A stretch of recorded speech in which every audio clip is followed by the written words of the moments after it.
Hey there, this is Dan, and you're watching The Salty Sea. I just had an awesome conversation about allies in Warcry and list building with them from entirely across the world. So I'm just going to play the whole thing in its entirety, and I hope you enjoy and maybe try out some of these lists. Yeah, so this is going to be a video where we talk about allies in Warcry, and I'm bringing on a guest to the channel, which I've never done before, um, who is Adam Shaw. Adam, is there anything you want to say about yourself in introduction? A bit of an on and off veteran gamer. I started off playing these, and I got the small skirmish bug from was it 1999, and then played on and off because I was mostly a theory crafter, a painter, a modeler.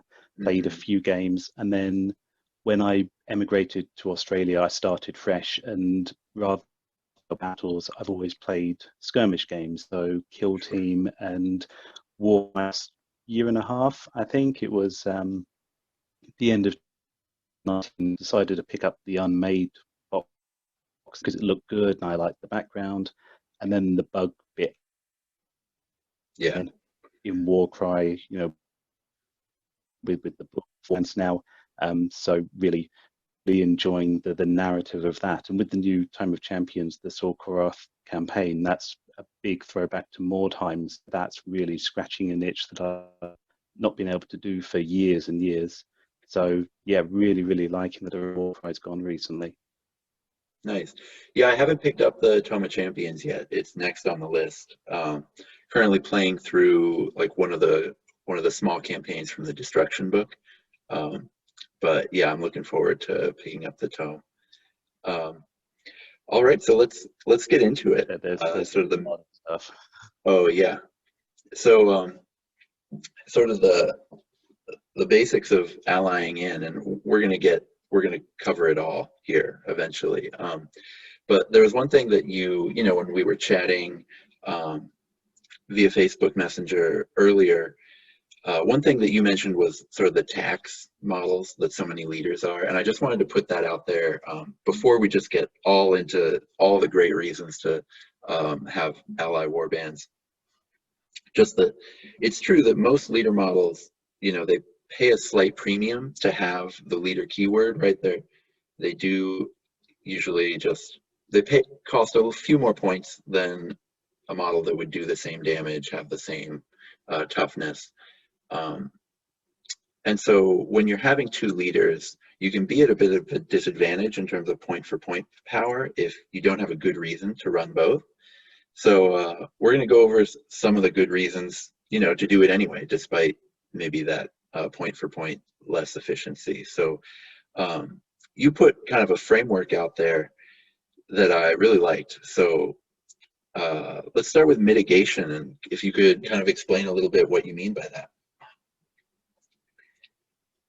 Yeah, I mean, when I have a look at a war band, and when I've got one of my war bands, I draw up a mental pros and cons list. So thinking, what's their strength, what's their play style, what are their glaring weaknesses? So I said before, my first war band and my main is the unmade. Yeah. So their pros are they're very tactical, very technical. I know you had a video fairly recently about a guide to the unmade, and they're very good at debuffing and shutting down an objective play. They've got a really good leader, but their big fault is that outside of the leader, who's a bit of a glass cannon, they've only got 20 wounds, and that's less than, say, an Iron Jaws brute on its own. Um, you lose your damage dealing ability. So if you have a mission where you've got to kill half the warband, if you haven't got that killing power, then you're pretty much screwed. So they lack toughness, they lack killing power outside of the leader, but their strengths are that they are very good at debuffs and they've got very cheap abilities. So for mitigation, what I did was when I was playing through a campaign, I hit a snag with one of the convergences, which was literally the kill a certain enemy. And my regular opponent runs Iron Jaws Brutes and Maggotkin of Nurgle. So it was having to plow through about 150 wounds at toughness 4, toughness 5, Yeah. which was just like banging my head against a brick wall. I think I played it five times and got absolutely nowhere. So I was rostering in allies to try to fill in the gaps.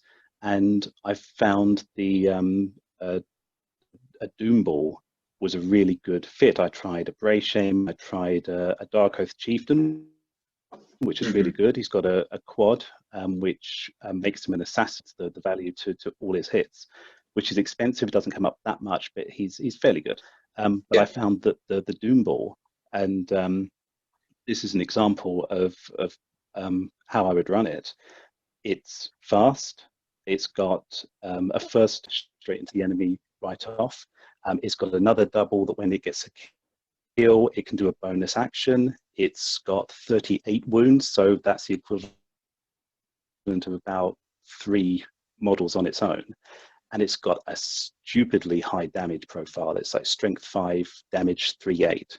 So whatever it hits, it's going to do damage to. So suddenly you have a second source of damage, you have a massive tank, you have something fast, you have something really flexible.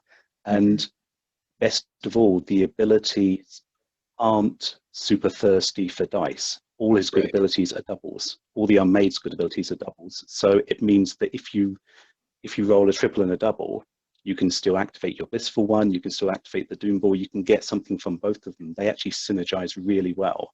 And once I ran the Doom Ball, I was able to get through that convergence because it filled in the gap. It mitigated the weakness of having not enough wounds, not enough damage power, and not enough speed to get to the fight. Yeah.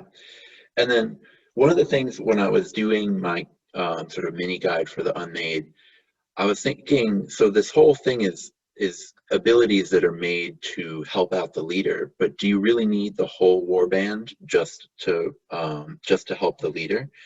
And it sounds like from what you're saying that you don't. It can be kind of nice to just have one just independent actor working in your group, who doesn't need to be necessarily doing the same thing that the whole rest of your warband is doing.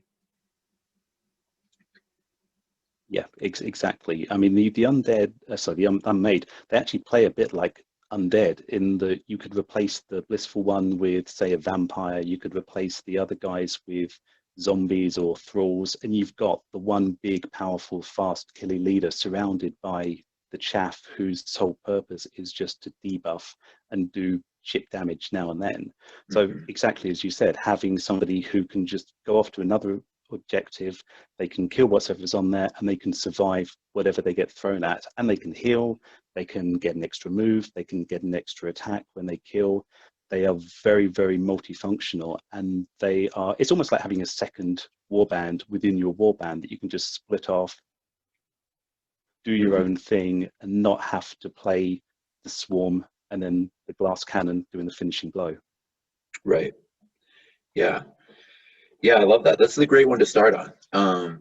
And we kind of jumped away from some of the other general stuff, but I think it was worth it to kind of illustrate what you were talking about. So yeah, and then so the other two you talked about, augmentation and shenanigans, which I love how you put that. Is there anything quick you wanted to mention with those two before we head on into more specific lists? Yeah, the augmentation is, rather than going to the con side of things, go to the pro side of things. So think, what's the play style? What are they really good at? So for the Unmade, they're good at shutting down enemies. So something like a Mind Stealer or the Contorted Epitome really plays into that. It does the same kind of abilities, but then very mobile. They're like a rooftop game. So if you get something like a Lord of Affliction, so the Maggotkin riding a fly, he can keep up with them. He's got the same kind of movement, and he can sting them and keep them in place while you use your numbers to cut them down. So it really complements the play style rather than trying to fill in the gaps of the weakness.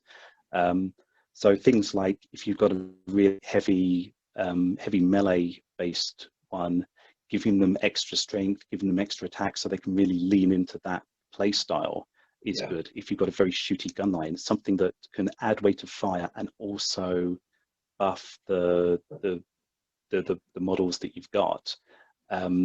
So rather than trying to say, you know, this warband is slow, so I need something fast, you can say this warband is slow, so I'll get something else slow that will make them better and really play to their strengths.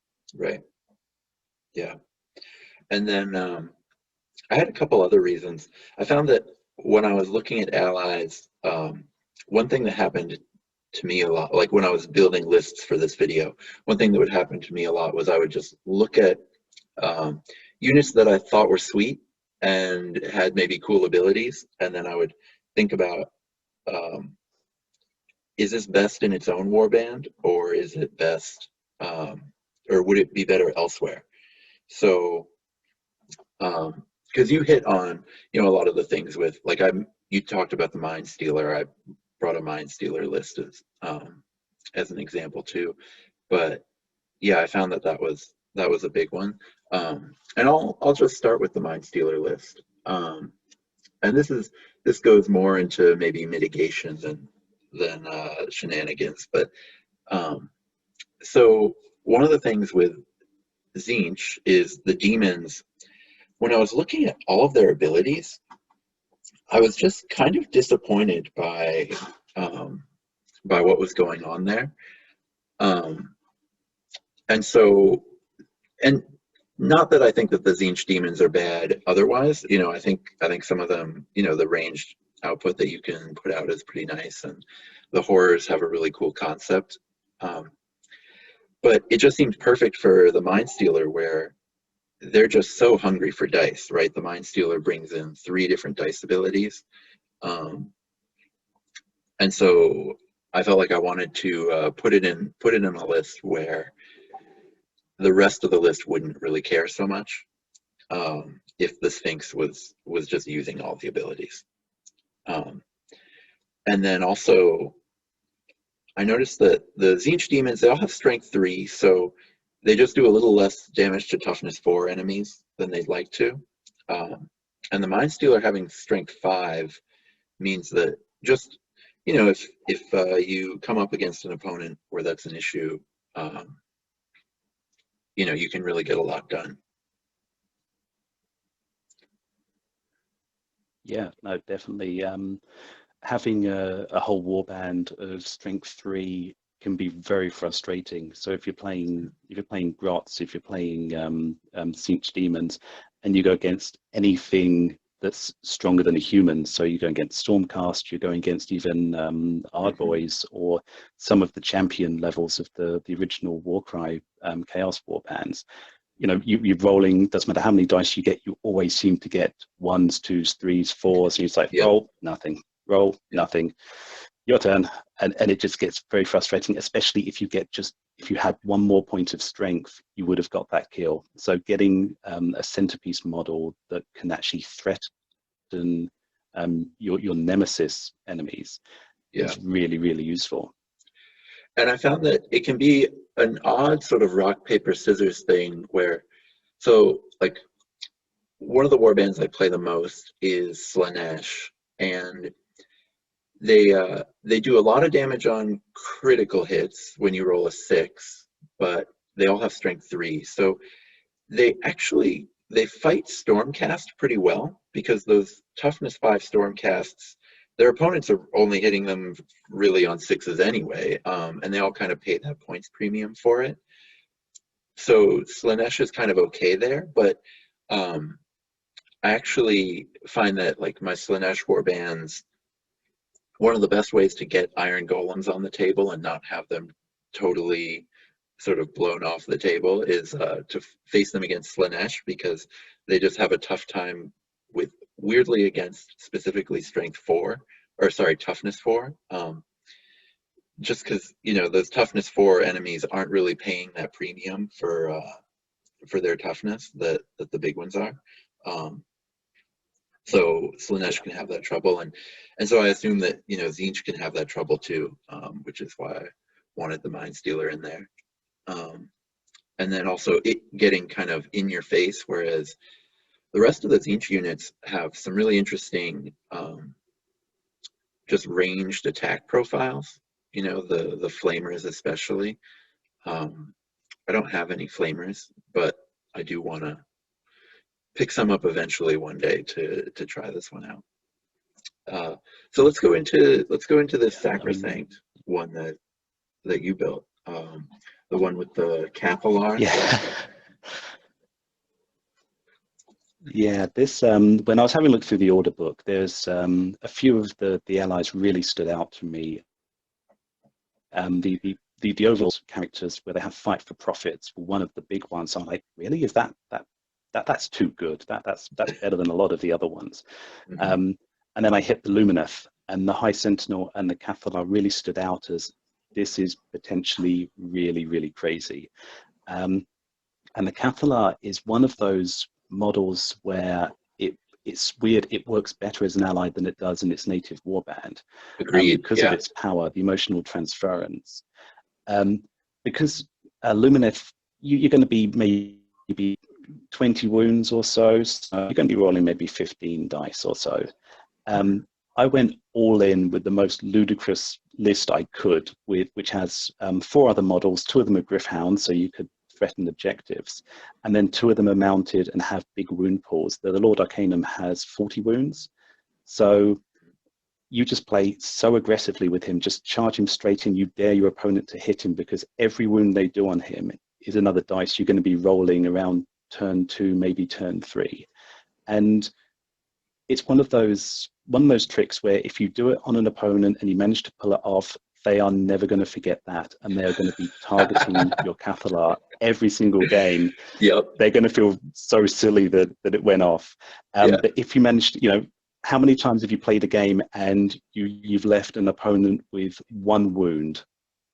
If you do that with the Lord Arcanum, your Cathalar is going to be doing a triple ability, and it's value agnostic, which means it doesn't matter if it's a 111 or a 666, it does exactly the same thing. So even if you get a 111, pop a wild dice on it, rolling 39 dice, and every 4 up you're doing wound. So if you want to do real shenanigans, if you get say 2 doubles and you have 2 wild dice, make 2 triples, do the ability, then wait, and then later on in the turn reactivate, do the ability again, and then suddenly you're rolling 78 dice for damage in a turn. So that's something that, you're going to need a bigger dice bowl. Yeah. Yeah, I made a Cathalar list for a video a while back, but what I love about yours is that she has 2 targets that work really well with her, instead of just 1, like having obviously the Lord Arcanum is the one you really want to hit, but even if they manage, to deal with that one, the Evocator on Dracoline is just as good. Well, not just, but almost as good a target as well. And then you've got so much speed here too, to just sort of throw them into the fight right away, which I find having fast units, it kind of creates defensive utility too for your fast ones, where you get to start the fight, and then all of a sudden, if you have the Cathalar who's pretty squishy, it can be harder for them to go reach out and take her down, because you've got so much speed. You've just gone and engaged all of their killy units, and so it can be hard for them to reach out and touch her, really.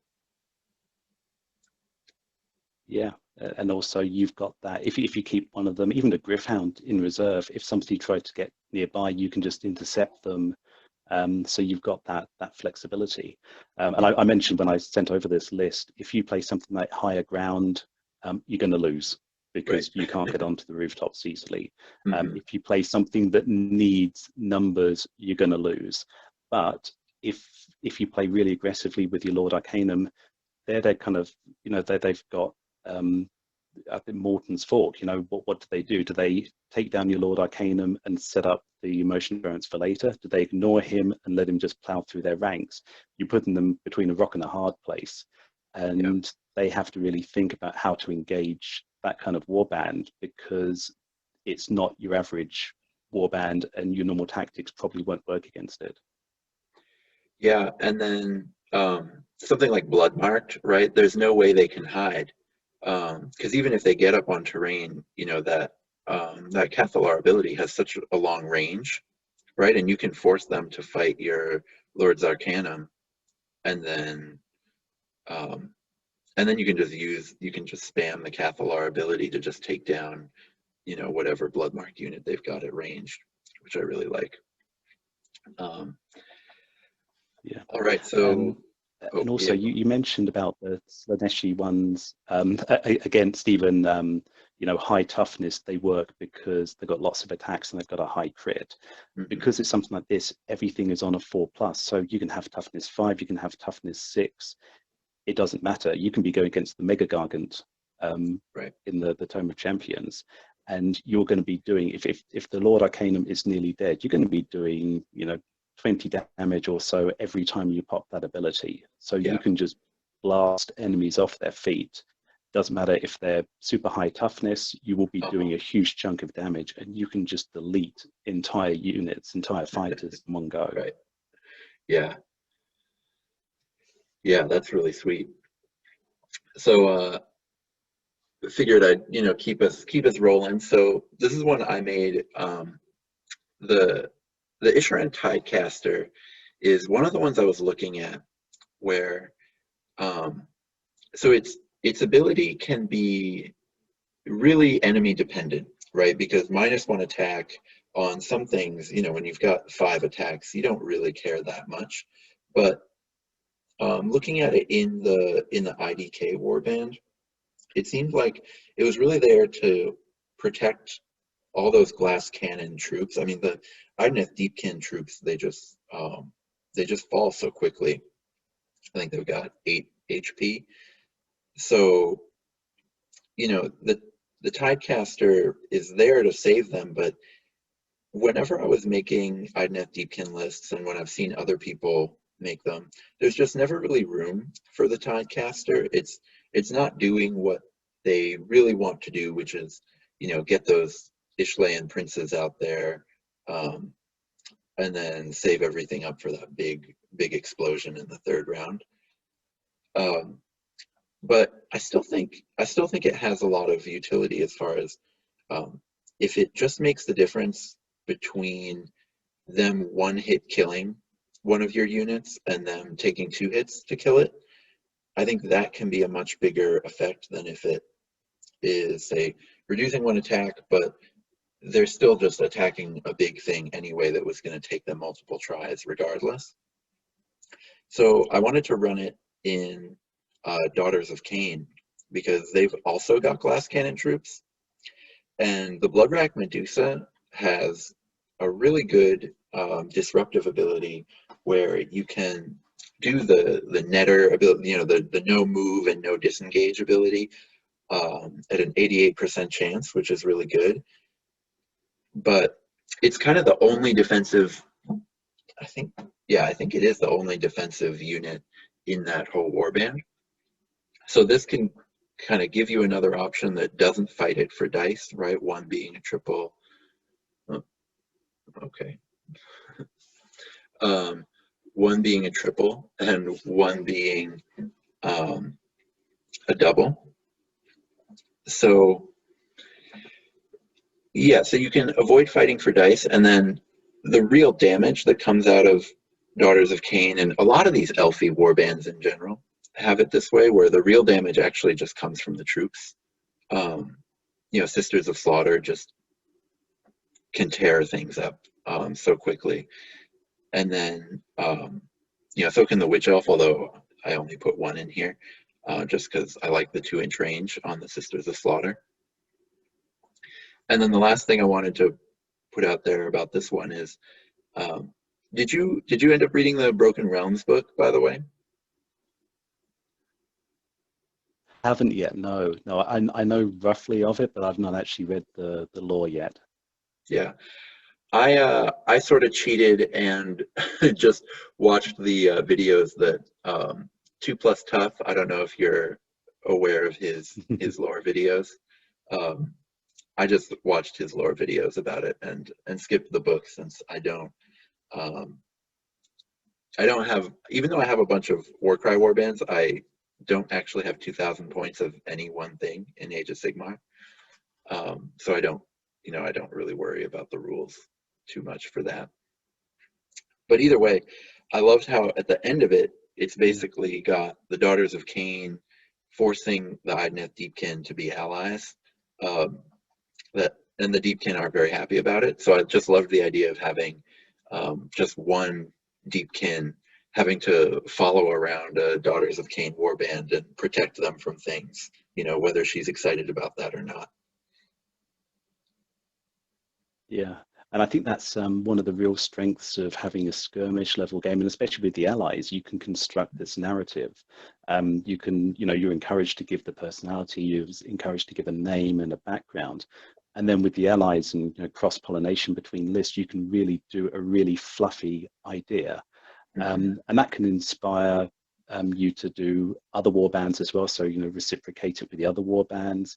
You can take inspiration from short stories, from other background. You take inspiration. My made were all based on things from Silent Hill. They were named and sculpted after Silent Hill characters. And so I've kind of taken that and run with that. So it's really good to have that that fluffy narrative element to it, because it can not only make some really good looking warbands, it can make some really fun lists, and also they're your dudes. They're something out of the box that you're making, or a list that you've copied off the internet. They're your dudes, and you feel more attached to them, and I think you enjoy the games more because of that. Yeah, like you mentioned Magic earlier, and like with Magic, when you copy a list off the internet, it's really hard to make the deck your own.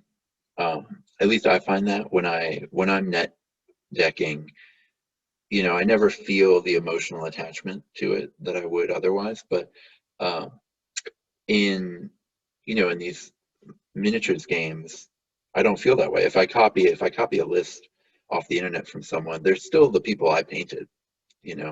I still have the emotional attachment to them, even if I didn't come up with the list myself. So definitely. I mean, there's so many elements to the hobby that you can really have that freedom to do it. I agree with you.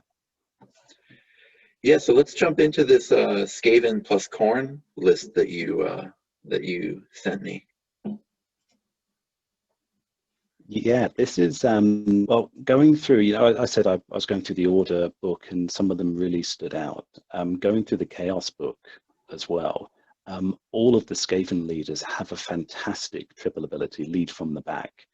And most warbands do have some kind of form of that. So, it's usually a triple, some kind of aura, and things get +1 attack, sometimes +1 strength, but usually +1 attack. So it really favors a horde army or a low attack count army.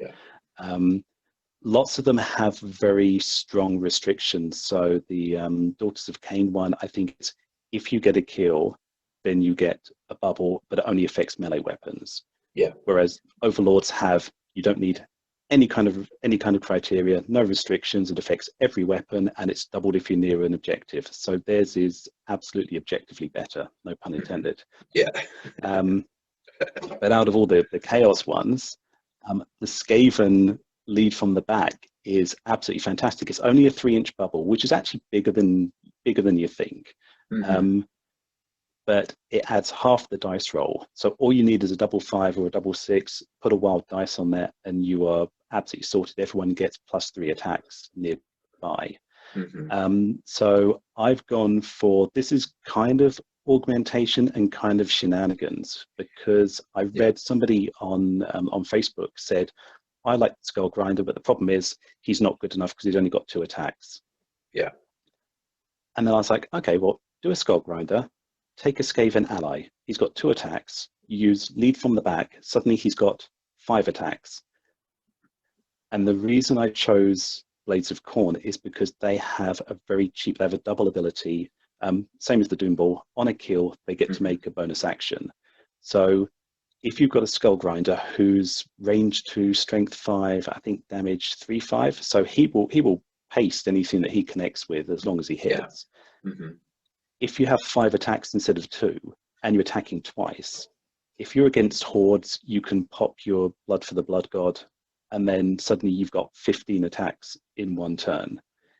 If you're against something bigger, which you're not likely to kill in one go, but you want to make a dent with, you can do Onslaught, and then suddenly you've got 6 attacks for a double. So all you need is a triple and a double, and suddenly you've got this huge amount of attacks from your leader at range 2, and it will just melt whatever it hits. And the rest of the warband is really leaning into that. So I've chosen low attack count, high impact weapons. If they can all just plow into the enemy around turn 2, maybe turn 3, if you've saved a wild dice, all you need to do is make a double and a high triple, and you will have one turn of just chopping everything down. Your Skull Grinder is going to lead it, but everything else is going to be getting 5, 6, maybe 7 attacks, high strength, high damage. There's not much that can stand up to that if there's a big fight in the middle. Right. And then this list has kind of got the Johnny Holy Grail of excuse me, that was louder than I thought.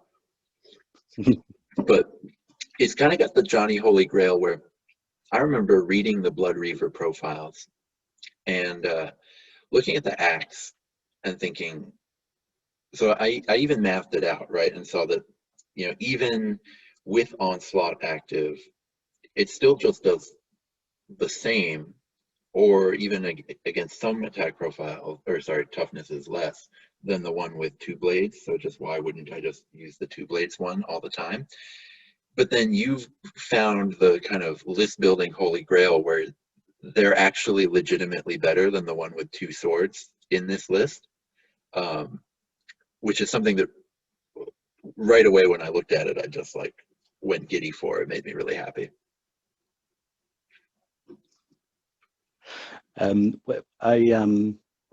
One of the things we touched on when we were chatting about what makes a good ally and what makes a bad ally, and champion level allies.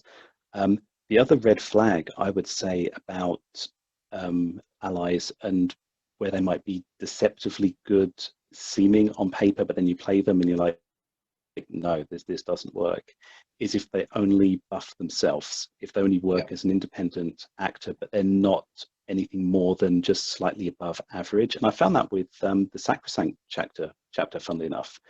They're good, but they're not really good enough to warrant an ally slot, anything for the rest of your allies, whereas there's a force multipliers. So overlords, Skaven, some of the Lumineth, they really, you know, amp up your power, and you can get some really hard hitters that have a major flaw, such as like an Ogre Breacher.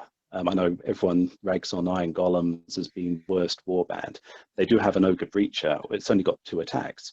You get them into a fight near a Skaven, and again, you can have, you know, 6 attacks per attack action with a 4/8 profile, and that's going to really, that's going to make somebody have a really bad day. Yeah, yeah, yeah. And so, actually, you talking about force multipliers, so is kind of a perfect transition into this sort of WA list that I was looking at. So, one of the things I was looking at as kind of an ideal ally was the Brugit, because it's got that ability where you add half the dice to the number of attacks to a friendly.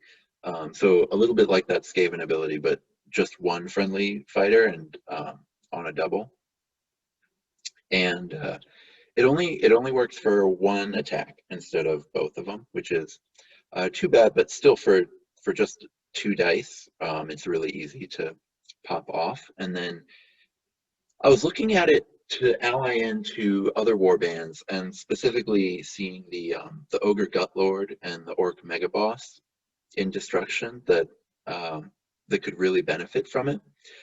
But then when I was looking at lists for the mega boss that I could actually sort of play that combo in, um, there weren't very many good options. And part of this is because I only have the the base Warcry box for the Iron Jaws. They've got more options now, you know, but not that many more. And so I ended up deciding to just bring the Mega Boss into Gloomspite, and it actually the triple that all of the Iron Jaws leaders have even works better in Gloomspite than otherwise anyway, because you've got all these netters that you want to just spread across the board, sort of ruining everyone's day, or at least threatening to ruin everyone's day. But they're just so slow that a lot of the time it's really obvious when you're trying to put them into someone's face to net them next turn, or you have to double run up to something to net them, and then if you fail, your little netter just dies. But the Mega Boss can start the round or start the match in round one, getting a bunch of netters all the way into position, and then later on it can just hang out with your Brugit, who has not a great attack profile, but for 85 points it's acceptable. But then what it really does is, a lot like the Skaven and Khorne list that you created, where the Fang Leader can more than double the damage coming out of the Skull Grinder, the Brugit can more than double the damage that comes out of an Orc Mega Boss, which, the Mega Boss is already doing quite a bit. So if you land that onto the opposing leader, like the thing you said of the Sacrosanct, if you pull it off, your opponent is going to remember it for a really long time. Yeah, definitely. And I think when we're talking about force multipliers, like I'll scratch your back, you scratch mine with the abilities. Mm-hmm. Going back to the difference between force multipliers and self-sufficient allies. Self-sufficient allies are inherently restricted because of the ability to only use one ability per turn. So if you want to power yourself up to get an extra attack or an extra strength using your own ability, Mm-hmm. that's it. Whereas if you have a cheap ability like the Brugit, who gives up to 3 attacks, then when you activate the buff fighter, suddenly you've got free reign to do your own ability. So the Mega Boss can use Onslaught, can use Rampage. If you're playing an Iron Jaws Brute Boss, I think they still have access to Duff Up the Big Thing. So you could combo those two, and that's, you just need 2 doubles, and suddenly you've got plus 5 attacks and plus 2 strength.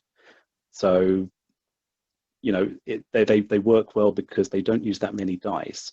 It frees up an ability to be able to use your own ability, and I think that's a lot more valuable than having, say, a free roaming character who needs to use an ability just to be above average, which Right. some of the Stormcast, they're good, Mm-hmm. and if they use an ability, they're really good, but they rely on somebody else buffing them as well to make them really, really good and worth the ally slot.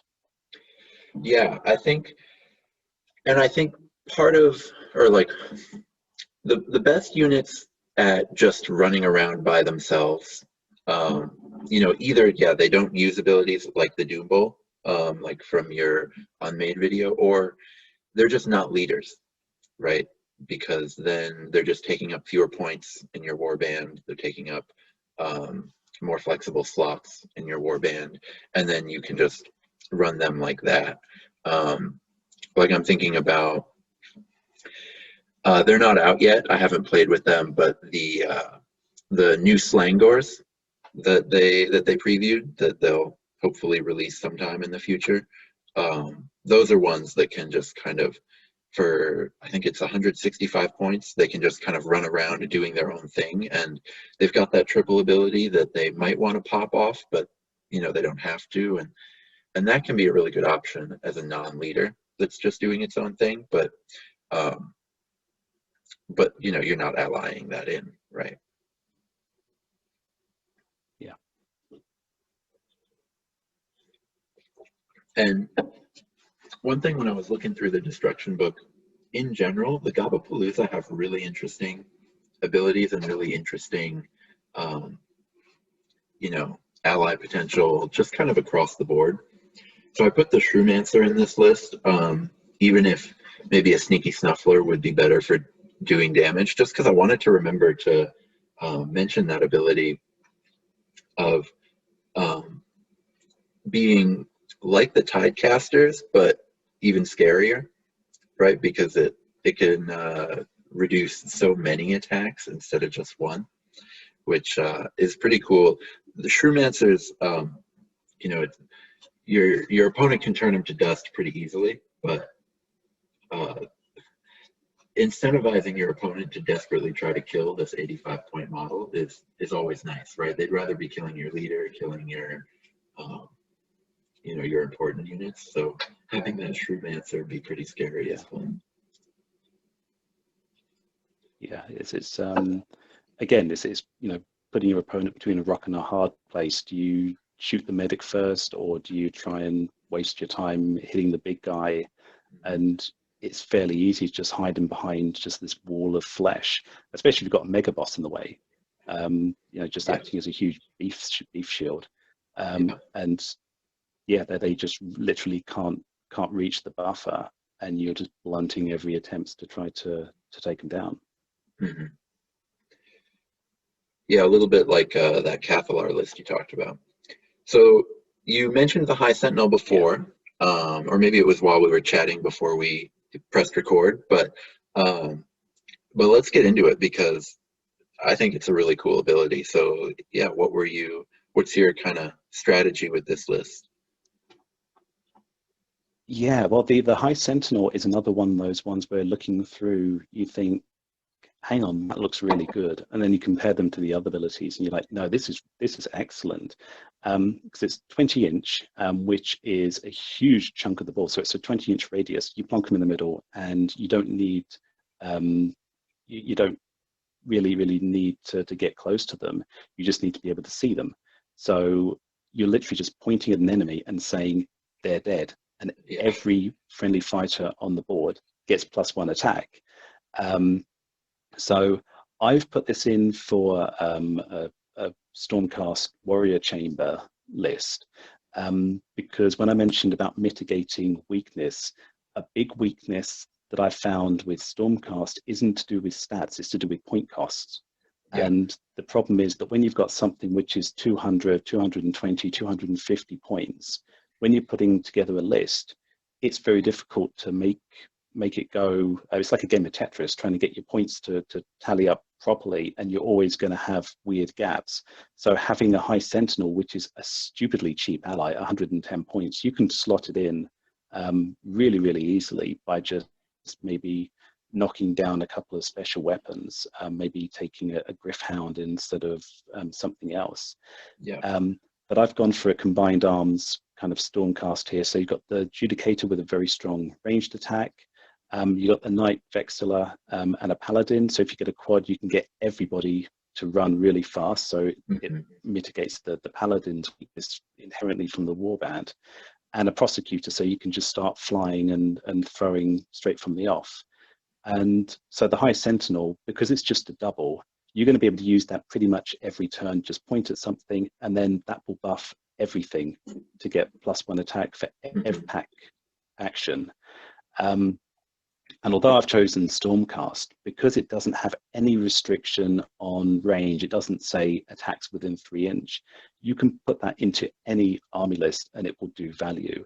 So something like a Grey Water Fastness City of Sigmar warband, you get a marksman with a long rifle who has 1 attack with a 410 damage profile. All you have to do is just point at an enemy and suddenly you've doubled their number of attacks. Yeah. If you have 2 doubles on the first turn, you can double their attacks and then use the Greywater Welcome to get a bonus attack action. So suddenly, instead of kicking out 2 shots, you're kicking out 6. So, you know, you're hitting at 300% damage output. Yeah. You can. It's a You're bit of probably shenanigans, killing 2 but things. it's just so useful. Yeah, exactly. So the High Sentinel is just such a valuable ally. They are very, very squishy. They're made of tissue paper. If something sneezes on it, it's going to lose half its health. But and that's a real threat if you're against Nurgle demons. Anything it points to is going to die. And Right. I mentioned before about the weight mechanic. And the interesting thing about the weight mechanic is when Warcry first came out, a lot of people were like, okay, this is useless, because the whole idea is you run up to your enemy, you hit them with a sword. So why would you want to wait? It's more tactical. And then as you've had more warbands come out and the Alliance books came out, it's really come into its own for support characters. So if you have 2 doubles, you can literally point to one enemy, wait, point to another enemy, suddenly 2 of them are marked for death. So if you're against not even a horde, but something with more than 4 or 5 enemies, you can mark 2 of them and just pick them off one at a time. Or if you've got one big enemy, you can just use 1 double. It gives you so much flexibility, and it buffs everything on the board.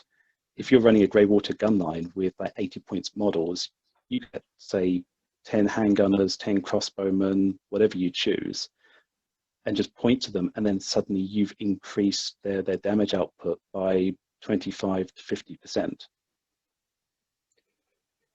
Yeah, and then one other thing that's cool on this one, you mentioned it but then kind of breezed past it, was the High Sentinel being just so cheap. One of the most common things I see people asking on Reddit and Facebook for Warcry is, it's so funny, it's like it happens every week. It feels like someone will go, I want to run these 2 Stormcasts that I love, but it's impossible to get to 5 units if I do it. How do I do it? Right? Because the cheapest Stormcast is the Gryph-hound at 150. But then after that, it's like all the guys who are at 180 or so. So the fact that you've been able to put in, you know, really high impacts, like every Stormcast here is just a huge monster. None of the kind of little liberators for 180 points.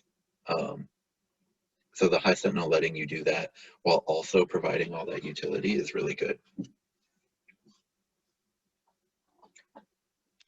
Yeah, it's I said some of them are really, really expensive, and you have a look at them and think, okay, they can be useful, but I can't really find a slot for them.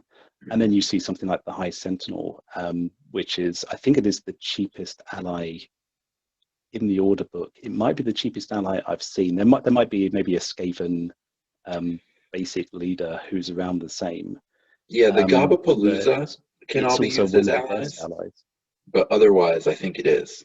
Yeah, I Yeah. think it's number 2 after the Gobapalooza. Yeah. So I'm just going to jump in then to, I think this is the last one we've got. So skeletons are really slow, just horribly slow. But the Grand Alliance Death Book had a really cool choice that basically has, it's the same ability as the Wa ability that Ironjaws have always had forever. I think Bone Splitters have it too, where you can just buff the movement in just a little 6-inch bubble. And so the Abhorrent Arch region is a really cool, you know, it does good damage. It has pretty solid speed. I think it moves 5. It's a really nice option, but Flesh Eater Courts doesn't really need it. You know, they've got the Flesh Eater Courts has got the giant flyer that everyone's terrified of. And then the ghouls all have movement 5, so they don't really need the Bringer of Death sort of movement boosting ability. But Legions of Nagash is kind of desperate for it, right? Because all those skeletons being so slow, and then I think the White King is also just as slow at 3 inches. They're desperate for that extra movement ability. So the Arch Regent just fits just so much better in Legions of Nagash than it does in its own warband, which I think is, one of the perfect reasons to bring something in. So then, you can put just it with the spear skeletons, which also get a boost from the adding 1 to attack, and then have the sword skeletons in whichever deployment group isn't with the Arch Regent. And then the Vargeist, which I think is new in the Grand Alliance books. I don't think it was part of the warband before them. Is just this incredible unit, like what we talked about, non-leaders being the best things for just running around by themselves and blowing stuff up, not really buffing anything. The Vargeist is one of the best units at doing that in the game, where it just kind of can fly around and damage things. Doesn't have quite the output of like a Doom Bolt, but the 10-inch move and flying is useful in its own right. Yeah, definitely. That's especially when you bring it into such a slow, such a static warband, and you're not only having the mobility of itself, but you're granting that ability to the warband as well. That's a complete game changer. It's a bit like taking a slan with a load of paladins. You're turning their weakness completely on their head. If you can teleport paladins around or make skeletons suddenly slingshot into enemies, you're not just mitigating the weakness, you're almost making it a different warband. Yeah, and it's funny, neither of us put in a slan, but I'm kind of glad that you mentioned it, because it's one of the best. Well, who knows what best is, right? We don't have tournaments or anything like that to really go off of, but just that teleport ability, along with having one of the better mage ranged attacks out there, just makes it such a cool target to put into any other warband. Being able to zip things around the board so that deployment groups just kind of stop mattering when you have a slan on your team. It being, I've noticed a few people complain about the slan being 250 points and being a good unit, but not sort of ridiculously huge, given how incredible it is in Age of Sigmar, right? Casting 3 spells, sort of dominating the entire board. And it does dominate the board a little bit in Warcry, but at such a small scale. I've seen a few people call them baby slan when they put them on a Warcry board. Yeah, and I think the metrics for whether something dominates is very subjective. Like you said, it's it's difficult to get the data because there's no tournaments, so you can't say something is best. But if you put a slan into, say, a Stormcast warband, suddenly this 250 point price tag doesn't seem so bad, because you're going to be paying that for a leader, or even some of the basic models anyway. Yeah. And it's got a better ranged attack than a lot of your models, and it's got the teleport shenanigans. It's it adds technical and tactical options, and it doesn't break the bank when it comes to point. It doesn't really change your list building that much, so it seems a natural fit for the real heavy hitters. Yeah, whatever you were going to put in that slot was going to cost 250 points also, so why not put the slan in? Yeah. And then they're so slow that teleporting them around is great. Yeah, and also, if you're sick of painting blue and gold or whatever color your Stormcast is, you can start playing, painting green and rock as well. It's a nice change for your hobby. Yeah, that was actually what drew me into Warcry the most. When the game came out, I was kind of halfway through painting um, a couple armies for Age of Sigmar. I was at like 1,000 points, but my problem was that I couldn't paint more than maybe 2 squads of one army without getting kind of bored and wanting to do a different scheme on something else. And so Warcry was just, it was perfect for me. It just immediately clicked for me, because painting a warband, usually it's just like 2 boxes of a thing, right? It's like, you know, you want to do corn, you get a box of bloodletters and a box of flesh, sorry, corn demons, a box of bloodletters and a box of flesh hounds, and you're done. And that's perfect for me because I like to paint about 2 squads and then I'm bored. So so yeah, the kind of mixing up your hobby is perfect, you know, because, and then allies is just added on top of that, because then, you know, you paint one ally and all of a sudden it can get into so many different war bands. You have so many new options that are kind of opened up to you to what you can build. Yeah, absolutely. I mean, I was in a similar kind of spot. I was painting up kill teams, and obviously, you know, in the grim times of the far future, everyone pretty much wears armor unless they're Tyranids. So Right. I was painting rusty power armor, and I was painting corroded armor, and I was painting slightly shiny armor, depending on what kill team I was doing. And then, you know, along comes the unmade with skin and bone and fur, and I thought, oh, you know, this would be a nice change, even if I don't play it. Famous Right. last words. It would still be nice to paint. And then Yeah. painted them up. And then I found like the Warhammer Underworlds, those box sets, they're so cheap, but they've got beautiful sculpts. And with the allies now, it's so easy to get, like, yeah, okay, now I've got 2 or 3 allies just thrown in the Skaven box. The Godsworn Hunt, I think I got 4 Chaos characters and a Chaos Hound out of that one box. Yeah, yeah. And the Underworld's warbands, I'm so glad you mentioned them, because it's also a box that has variety in it, right? So you're not, you know, almost any other purchase, right? I talked about building warbands from 2 boxes, but then your warband is just 2 types of units hanging out together. The Underworld boxes, you've got like often 3, 4 different, you know, profiles in there to then play with. They're one of the best, you know, even though it's a totally different game, they're one of the best like options for getting into Warcry quickly.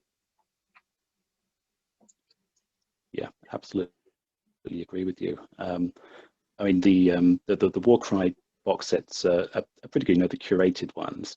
Obviously, the problem a lot of people had, especially with the original Chaos War bands, is they're not optimized at all. Right. Sometimes they're not even at 1,000 points. You need to do some conversions. You were saying about the unmade, you know, they only came with 1 flail, I think 1 flail, 3 pole arms. So I did some clipping and conversions with spare bits to make a couple of flails. But they're still not optimized, and you need to be creative with it. So using the Underworlds, it's a really cheap way of filling in the gaps. And also because each of the fighters is, you know, beautiful sculpt, they're not just some guy on a base holding a sword, you know, they're leaping over stuff, they've got power, they've got dynamicism, they look like they are a character. And so even if you want to use them as a low level, just get it, and it's, you know, cheaper than buying a single blister pack for a character often. And you have all these spare bits as well that you can play with, and maybe, you know, have a domino effect, start and add off the back of it, and it never ends. Yeah, the thing about them being cheaper than a blister pack is so funny, right? Because it's like, to get any hero, that's what you have to pay, and then the Underworlds just says no, for the price of a blister pack you get 4 heroes. Actually, you know, the vampire one that's coming up, right, it's going to have you know, 4 things that you could call a vampire lord, but I'm sure eventually we're going to get you know, rules for the, whenever this, what is it, Soulblight Grave Lords comes out, I'm sure eventually we're going to get a white dwarf that has Warcry rules for them, and then it's going to make the Underworld's warband for them just a perfect Warcry buy. Yeah, definitely. And the spoilers one that's just coming out or just come out, that'll give you like Chaos Sorcerer Lord, that'll give you a Chaos Lord, that'll give you maybe a Chaos Chosen as well. So yeah, it's like getting a blister pack, and I think those models are actually nicer than a lot of the character sculpts. Yeah, because I would they've agree. got the beautiful sculpts, they've got the dynamic poses, but they're not over the top. They're not, because they need to be as part of the board game rather than necessarily a centerpiece on a huge Age of Sigmar table. Mm-hmm. They're not rising up on some kind of plume of smoke or fire. They're just warriors, and they're very good at what they do. Yeah. Yeah, and they're new too, so it's a perfect replacement. Some of them I think are replacing like really, really old sculpts. Like I think the Ogre one, it's got the Icebrow Hunter, and the only other way to get one is just this really, really old sculpt that you'd have to track down, and I don't even think most places sell it. So being able to get it via Underworlds, along with other things that are useful in an Ogre Warband, is really good. So hey, wrapping up here. Yeah, Anything? that's a really good one. Oh yeah, go on. What were you saying? Oh no, I was just saying, yeah, it's a really good entry level thing. If you get, say, just a standard box, and then get an Underworld like Steelheart's Champions, if you're doing Stormcast Warriors, that will not only give you, because I use the easy to build Liberators for my Stormcast, so you don't have the options, but Steelheart's Champion's got a Grand Hammer, it's got a guy with a blade, it's got a hammer and shield, so it gives you these special weapon options as well as being heroes as well. It's and a lot, if as long as you're flexible with counts adds and maybe willing to do a bit of conversions, it really does open up the door. Yeah, it does.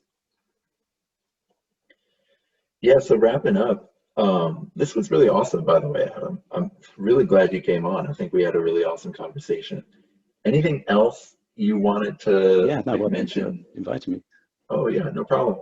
Anything else you wanted to, slip in the door before we close out, on allies or just Warcry list building in general?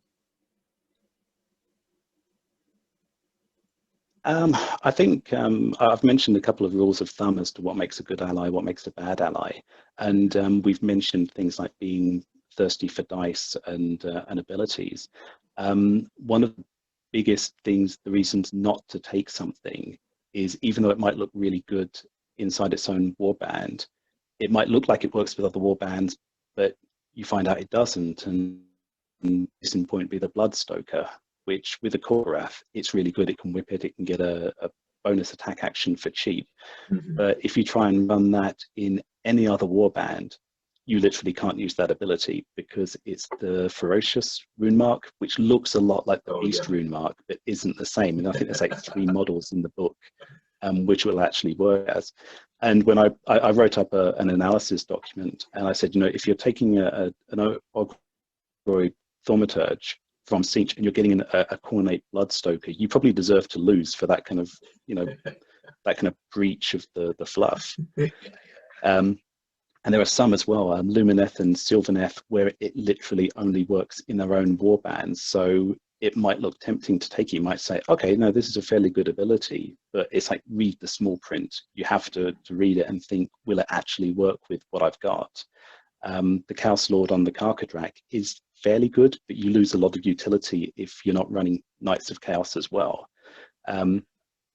And just going back, competing for dice as well, with your Daughters of Cain list, the Tidecaster was a really good pick because it is a double, and Daughters of Cain is one of those warbands where they're really, really thirsty for triples and quads. I think they've got 3 triples and 1 quad in their ability list. So if you were to choose a similar ally with a triple, you'd maybe be able to have to choose either using your ally or band. But with the Tidecaster, that frees you up. It's pretty easy, you know, if you saved up a wild dice to get a double and a triple. So that means you can run at full utility. So even if an ally looks pretty good and has an amazing ability, if it's a triple or a quad, you got to look at what you're actually going to be running as well and thinking, are they going to be competing for dice? Because otherwise you're going to have to make some hard decisions. And if you're running them on pure stats, it might just not be enough. Yeah. And the PSA you put out on read the rune marks is so important. There's so many rune marks that are just a skull with a star behind it, and you have to like get your magnifying glass out and you have to look like, okay, so does this star have 3 dots inside it, or is it a little ring inside the star around the skull? And it's like almost every rune mark is some sort of variation of a skull with a star inside it. So PSA, people, look carefully at all of the rune marks. The beast one that you put out or mentioned is similar, where it's like really similar to a few of the specific ones. Yeah. So yeah, it's been great having you on, Adam. Thanks so much. And yeah, I think that's gonna do it. This was a ton of fun. I'd be happy to do this again. Thanks very much for having me. Yeah. Yeah. All right.